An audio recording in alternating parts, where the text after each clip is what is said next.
Most young airmen don't necessarily know the thoughts of their commander. We're several degrees removed from those who are in command of us. I was a young lieutenant when I showed up in his unit. I had a couple of different commanders when I was a T-38 student pilot and then instructor pilot. But it's commanders like then Lieutenant Colonel Chalk Clinton who give our young airmen a good taste in their mouth for the military, so to speak. So thank you, sir, publicly. It's been a long time since when I wrote my book and then began speaking about it on the media and traveling the country and sharing with people what's happening real time in our military, I had a note come in from Leanne, Cha's wife, and I thought, oh man, they're one of the good guys. And they like what I'm doing, and they're grateful for it. And I can't tell you how glad that made me to see that someone I had worked closely with, although as a young lieutenant, while he was a commander, as I mentioned, you don't necessarily get a good feel for what's going on in the heart and mind of very real people who are leaders in our service. You just kind of look at them as kind of vital, I suppose. Who have a lot more experience and more gray hair than you do and are living in a somewhat different world. And it just takes the passage of time, as all of you are aware, to realize that we're all just the same. All of us, the young and the old, all of you old folks sitting in here are just the same as you were 20 and 30 years ago in great measure. Except maybe you're a bit more mature, you've got far more perspective. Hopefully you've learned some good things, and hopefully you become better people. I can't say enough by way of thanks and respect for those who have served in the military. Now, the reason I start with that, and I am going to rely upon my notes, is because I'm sometimes, while I'm in the airports, I'm traveling, and people say, well, where are you going? And what are you doing?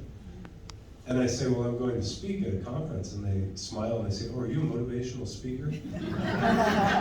And I say, well, no, actually, I'm kind of a demotivational speaker.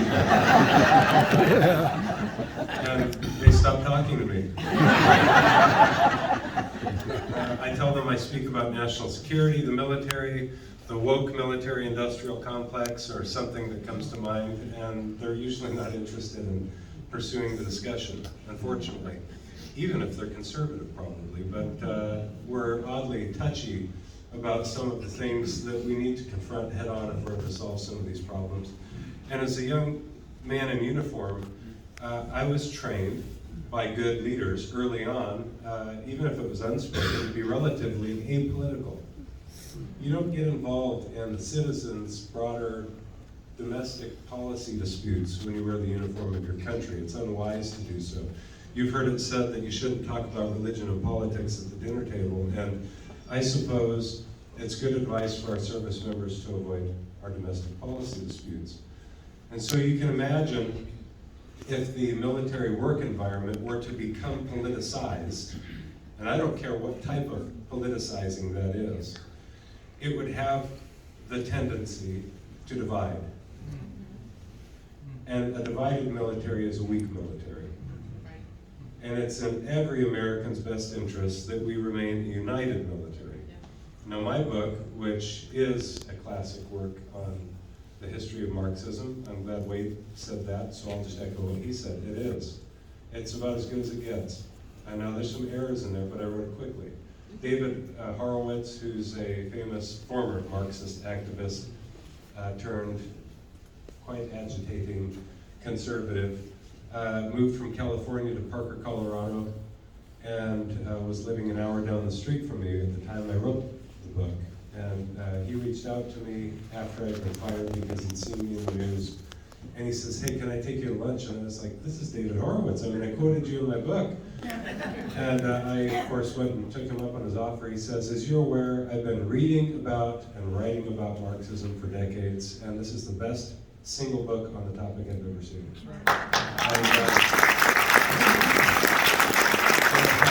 Whatever bona fides David Horowitz had in my view before, he surely had my confidence after that, because I thought I'd done a pretty good job. And there are things I care a great deal about more than Marxism. I don't really care all that much about it, but it's wrecking our culture. And so I wrote the book.